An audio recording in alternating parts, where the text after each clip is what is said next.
Bueno, recordemos que un transistor es un dispositivo que se diseñó para amplificar pequeñas señales eléctricas, pero también puede ser utilizado como un interruptor abierto o cerrado. Muy bien, hemos dicho que los transistores, cualquier forma que se tenga, ya sea PNP o NPN, cualquier referencia, tiene tres terminales: emisor, base y colector. Lo que significa que yo puedo, con un transistor, hacer tres configuraciones posibles. Una que se llama base común en tierra, la otra opción es emisor común en tierra y la otra sería colector común en tierra. La idea sería esta.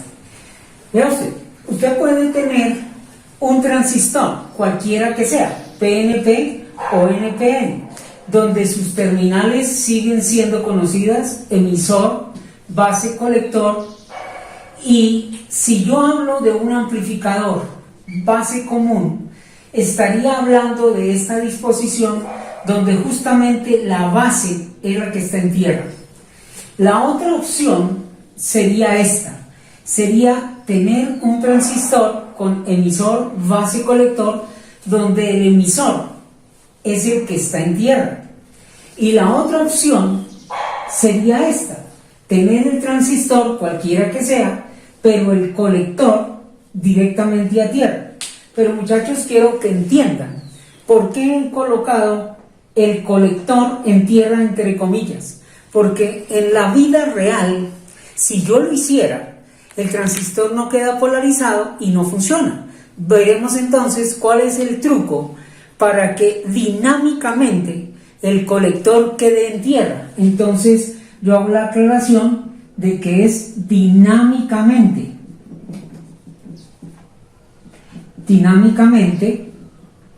en tierra. ¿Quién? El colector. Bien, hoy estudiaremos la configuración cuando el transistor se utiliza con el emisor común en la tierra. Veamos cómo sería. Bien, si la siguiente opción es el transistor con emisor común en tierra, para comodidad simplemente voy a hacer esto. Todo lo que diga va a ser verdad para cualquier tipo de transistor. Entonces, por conveniencia, yo cuadro el transistor de esta manera. Entonces yo voy a suponer que el transistor es un NPN, por ejemplo, NPN. Si hubiera sido un PNP, igual todo lo que diga a continuación se cumple. Veamos, como se llama emisor común en tierra, eso es lo que hago. El emisor lo conecto en tierra y simplemente recuerdo cómo es que se debe polarizar un transistor para que él quede en condiciones de funcionar. Recordemos, en los videos anteriores decíamos, un transistor, no importa cuál sea, PNP, NPN, cualquier referencia, debe cumplir las condiciones de polarización, que son dos. Entonces, recordemos lo de la polarización. La polarización para un transistor. Recuerde que transistor se denomina Q. Entonces debe cumplir dos cosas. Primera cosa que debe cumplir: que la juntura entre la base y el colector se encuentre en inverso. Eso tiene que cumplirlo. Y segundo, que la juntura entre la base y el emisor se encuentre en directo. No importa qué tipo de amplificador estemos utilizando. En ese caso, tengo que reconocer que si esta es la base y este es el emisor, entonces esta es la juntura entre la base y el emisor. La juntura entre la base y el emisor. Y esta sería la juntura entre la base y el colector. Como quiera que sea, debo cumplir esto. O sea que esta ha de quedar en directo. esta juntura, esta. Y esta tiene que quedar en inverso. Muy bien. Entonces, ¿cómo es la configuración que se utiliza para un amplificador que se llama emisor común en tierra? Primero, el emisor en tierra. Ahora vamos a polarizar esto en directo. Entonces, ¿cómo es que se debe polarizar eso en directo? Se coloca una resistencia aquí, en la oreja de la base, razón por la cual la llamo R de base. Como esto debe quedar en directo, lo que tengo que hacer es ponerle lo que quiere la pastilla de la base. Eso es positivo. Entonces, por eso yo coloco una fuente con el positivo hacia la base. Y por cuestiones de las ecuaciones, llamo a esta fuente BBB, a esta resistencia RB, porque la he colocado en la oreja de la base. Bien, con eso ya quedó polarizada la juntura entre la base y el emisor, quedó en directo. Ahora venga, me aseguro que esta quede en inverso. ¿Cómo se hace? Se coloca una resistencia en la oreja del colector y por consiguiente se llamará R de colector. Y como yo quiero que quede en inverso, yo polarizo esta juntura o esta pastilla al revés. Si este es negativo, pues le coloco allá positivo. Entonces, por cuestión otra vez de reconocimiento de las ecuaciones, a esa fuente la voy a llamar BCC.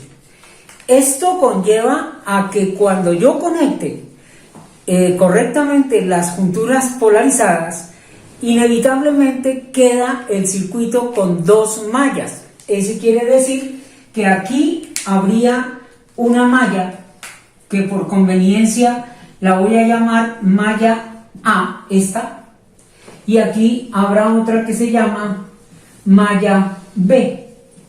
Eso hace pensar que inevitablemente en cada una de esas mallas, si las condiciones están dadas, entonces circula corriente.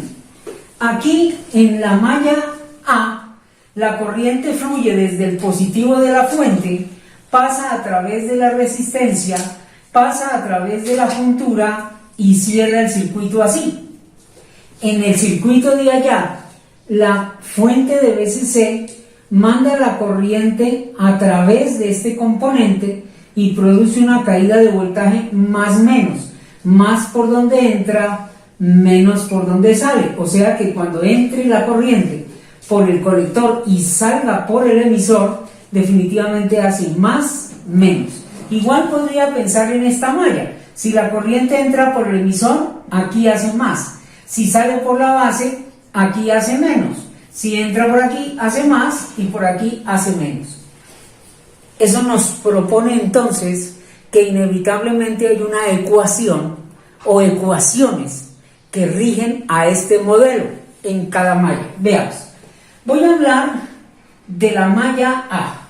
Entonces, cuando yo hablo de la malla A, yo sé, según Kirchhoff, que esta fuente reparte su voltaje entre los que estén en el camino de la circulación de esta corriente, lo que quiere decir que yo puedo escribir que esta fuente, como se llame en este momento, por estrategia la voy a llamar BBB, esta fuente, va a repartir voltios sobre esta resistencia, que se llama voltios en la resistencia de la base, más los voltios entre la base y el emisor, más los voltios entre la base y el emisor.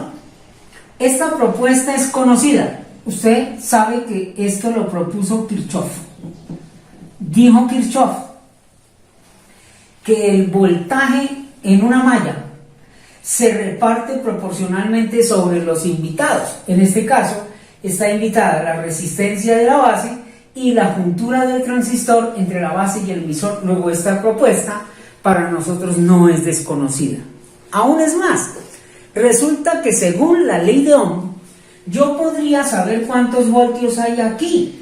O sea que el voltaje sobre la resistencia de base, según la ley de Ohm, será la corriente que le camina. ¿Y quién es? Pues la corriente que entra por allá. Entonces será la corriente de la base multiplicado por la resistencia de la base. Esta es una propuesta de Ohm. Muy bien. Si eso es así, ahora recordemos algo. ¿Qué le pasa cuando a una juntura PN se le polariza en directo? Pues recuerde que sobre ella, ese voltaje en directo lo que hace es cierra la barrera de transición y permite que la corriente comience a circular a través de esa juntura. Ese voltaje mínimo necesario para que la barrera se desaparezca se llama voltaje umbral, recuérdenlo, y depende de qué material hicieron la juntura. El voltaje umbral puede ser más o menos 0,6 voltios si lo han construido en silicio o 0,3 voltios si lo han construido de germanio. O sea que yo puedo llegar a la conclusión que el voltaje entre la base y el emisor, el voltaje entre la base y el emisor, que es una juntura que está polarizada en directo, es lo que nosotros llamamos voltaje umbral. Voltaje umbral. Acuérdese qué significa voltaje umbral.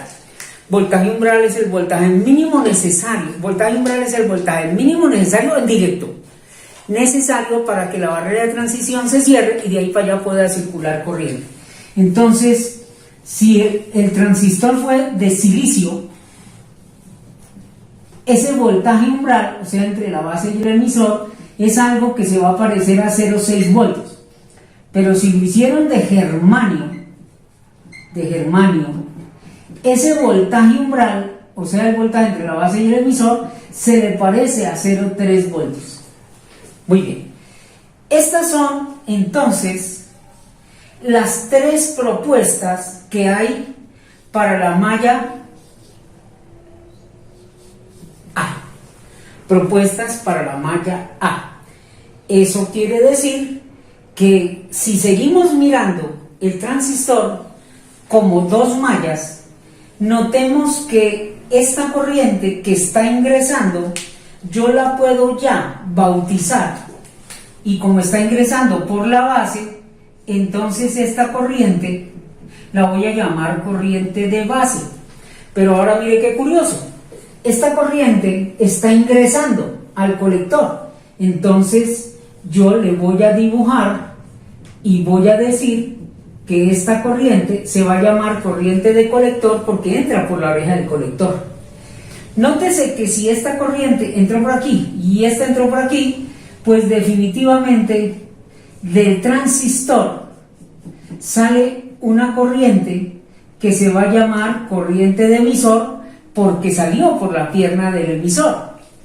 También significa otra cosa, que si el transistor lo considero como un nodo de Kirchhoff, yo puedo imaginar que este punto es el transistor, o sea que voy a recalcar que este punto es el transistor. Entonces, si detallo lo que estoy viendo, encuentro que hay una corriente verde que está llegando al colector, lo que significa que yo puedo pintar esto así.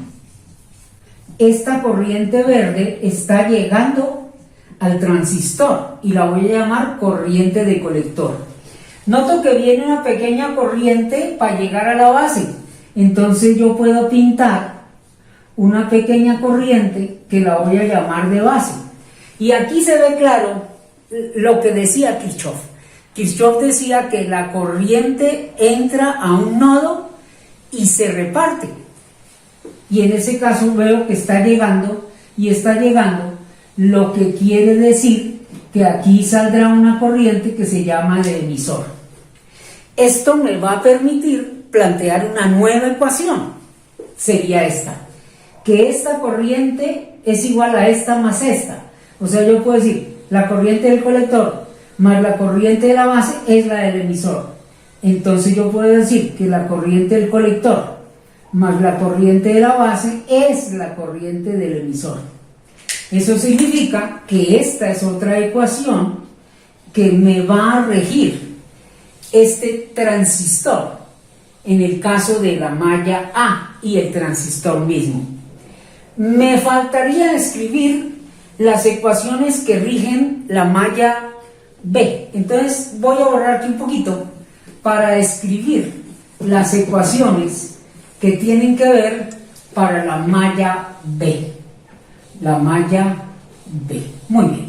Entonces, Kirchhoff dice, el voltaje de esta fuente se reparte proporcionalmente en los que estén en este camino. En este caso, ¿quién está? La resistencia del colector y el transistor entre el colector y el emisor. Lo que quiere decir que yo puedo escribir que VCC, esta fuente, es igual al voltaje sobre la resistencia del colector más el voltaje entre el colector y el emisor del transistor. Eso quiere decir que esta es una ecuación que es válida para la malla B y otra vez la propuso Kirchhoff. Esto no es nuevo. Muy bien. Si acudo a la ley de Ohm, yo puedo decir que el voltaje que cae sobre esa resistencia, la resistencia del colector, será igual a la corriente que le camina, que es la del colector, multiplicado por la resistencia del colector. Esto lo sugirió Ohm.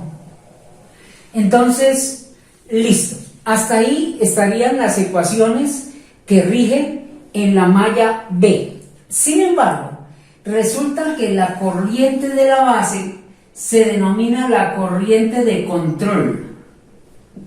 La corriente de la base es la que controla todo aquí. La pregunta es, ¿y a quién controla? A la corriente del colector. Entonces, ¿cómo escribo el hecho de que yo digo que la corriente de la base controla básicamente a la corriente del colector? Lo voy a expresar así. Corriente de colector depende de la corriente de base.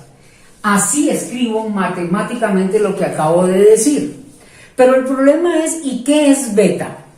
Beta, este término, se denomina el factor de amplificación.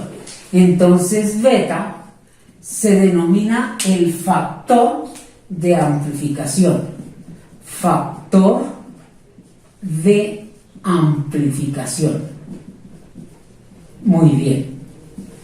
Resulta que cuando a uno le preguntan ¿y qué es beta? Beta, uno recita que es el factor de amplificación. ¿Pero qué quiere decir? Pues beta es un número que indica cuántas veces la corriente que entró en la base fue amplificada por el transistor en el colector. Vamos a suponer que se me ocurre pensar que el beta es 100. Quiere decir que si yo meto una unidad de corriente por la base, al otro lado salen 100 veces. Eso es lo que quiere decir. Bien, este factor beta nos lo cuenta el fabricante en el manual dependiendo la referencia del componente. Sin embargo, el fabricante no se puede comprometer a decirme que el beta es 100, que es 200, que es 300, que es un número. Es decir, él no puede decirme con exactitud cuál es el valor, sino de pronto me dice típico tanto, o me da un rango, me dice, por ejemplo, puede valer entre 100 y 150 el beta. El problema es, oiga, ¿y por qué el fabricante, si él lo hizo, el transistor, por qué no me dice exactamente cuál es el beta? Hay una respuesta. Resulta que el factor de amplificación beta depende de condiciones externas. Por ejemplo, con exactitud, el factor de amplificación beta depende de la temperatura. Es decir, ¿se acuerda que una de las desventajas que yo le decía cuando le presenté la primera vez al transistor era que el transistor tenía muchas cosas buenas, pero una de las cosas feas que tenía el transistor es que era alérgico a la temperatura? Y sabemos que cuando un dispositivo funciona, o sea, le camina corriente, inevitablemente disipa potencia, él solo, cuando funciona. Pero ¿y qué si para variar el sitio donde está, el entorno, está caliente? Entonces empeora la situación. Con esto le voy a decir lo siguiente. ¿Qué le pasaría a un amplificador con transistor si yo lo llevo a trabajar a Tunja ¿O qué pasaría si a un transistor lo llevo a trabajar a Santa Marta? Pues no van a trabajar lo mismo. ¿Por qué? Porque en Santa Marta el transistor se acalora cuando funciona, más la temperatura del ambiente lo empeora. En cambio, en Tunja, que hace frío, el transistor trabaja más o menos como uno diseña el sistema.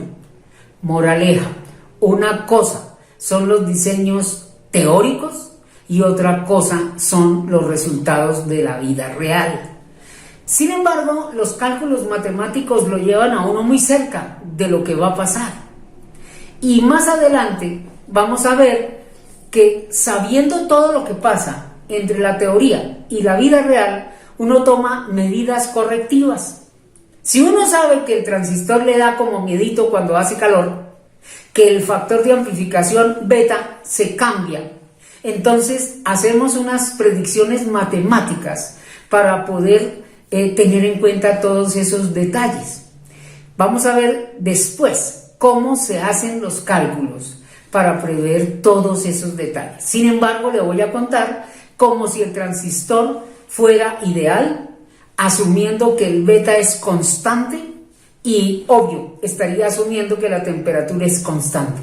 La pregunta es, ¿y cuál es la temperatura constante? Pues resulta que, según los diseñadores y las fábricas, para ellos temperatura, digamos, de inicio serían 25 grados centígrados. Así que si yo digo, se subió la temperatura, es porque estoy pensando que se subió de 25 grados para arriba. Y si digo que se bajó la temperatura, entonces estoy pensando que de 25 grados centígrados se bajó. Ahí está el criterio de los cálculos que se deben hacer para establecer cómo ha de polarizarse el transistor para que funcione bien. Recuerden que para que el transistor funcione como amplificador o como interruptor, depende de cómo lo quiera uno utilizar, si el transistor lo voy a preparar para que amplifique una pequeña señal eléctrica, primero tengo que alistarlo. Ese alistamiento se llama polarizarlo. Y cuando uno hace los cálculos, lo que hace es acercarlo a la vida real.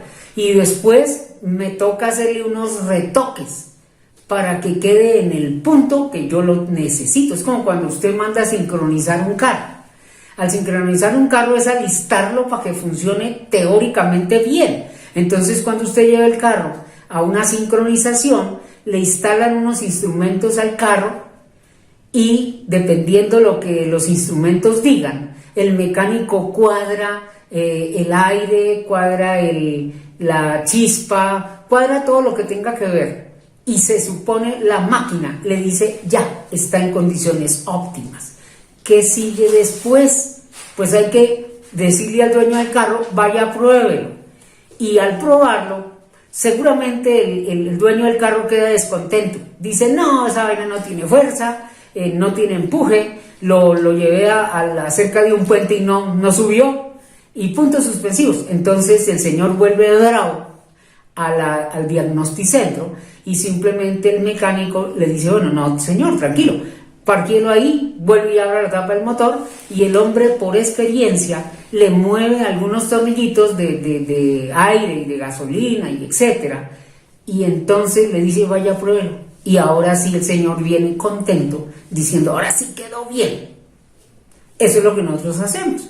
Hacemos un cálculo, lo acercamos lo más que se pueda a la parte teórica de lo que uno quiere y luego le damos un retoque para ponerlo a punto.